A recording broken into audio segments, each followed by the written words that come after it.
মাত্র 3টি উপকরণ দিয়ে যদি ঘরেই তৈরি করা যায় দোকানের মতো এত মজার আইসক্রিম, তাহলে আর কেন দোকান থেকে আমরা এত চড়া দামে আইসক্রিম কিনে খাবো। আমি কিন্তু এই ম্যাঙ্গো ফ্লেভারের আইসক্রিমটা ঘরেই তৈরি করেছিলাম আমার বাচ্চাদের জন্য।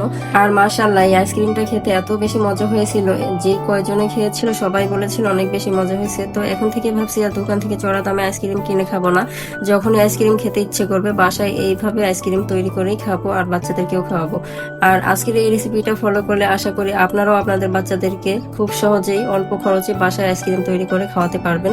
তো চলুন বেশি কথা না বাড়িয়ে মূল রেসিপিতেই চলে যাই। এখানে দেখতে পাচ্ছেন আমি নিয়েছি 1 কাপ হুইপড ক্রিম। আর এই হুইপড ক্রিমটা আপনারা যে কোনো সুপার শপে কিনতে পাবেন খুব অল্প দামেই, 300 থেকে 250 টাকার মধ্যে পেয়ে যাবেন। আর একটা হুইপড ক্রিম কিনলে কিন্তু আপনারা 4-5 বক্স আইসক্রিম অনায়াসে বানাতে পারবেন।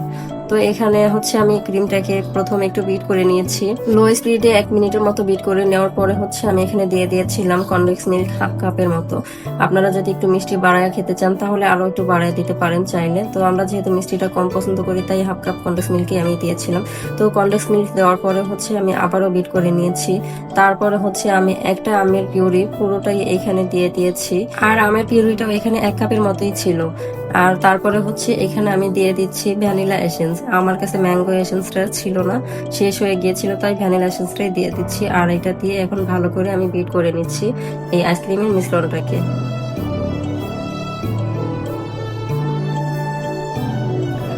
আর এই আইসক্রিমের মিশ্রণটাকে কিন্তু খুব বেশি স্টিক করা যাবে না। আমরা কেকের ক্রিমটা যতটা স্টিক করি এটা কিন্তু ততই বেশি স্টিক করা যাবে না। এটা একটু নরম থাকতে হবে। আপনারা এই যে আমি স্প্যাচুলা দিয়ে তুলে দেখালাম কতটা স্টিক থাকতে হবে আর কি, এরকম একটু লিকুইডই থাকতে হবে।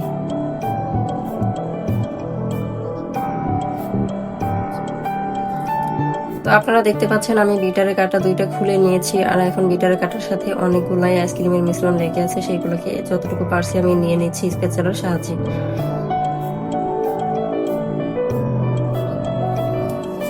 আর এই যে আইসক্রিমের মিশ্রণটাকে এখন আমি সুন্দর মতো ঢেকে তারপরে ডিপ ফ্রিজে রেখে দিব 2 ঘন্টার জন্য। আর 2 ঘন্টা পরে আমি এই মিশ্রণটাকে বের করে আবারও বিট করে নিব লো স্পিডে 1 মিনিটের জন্য।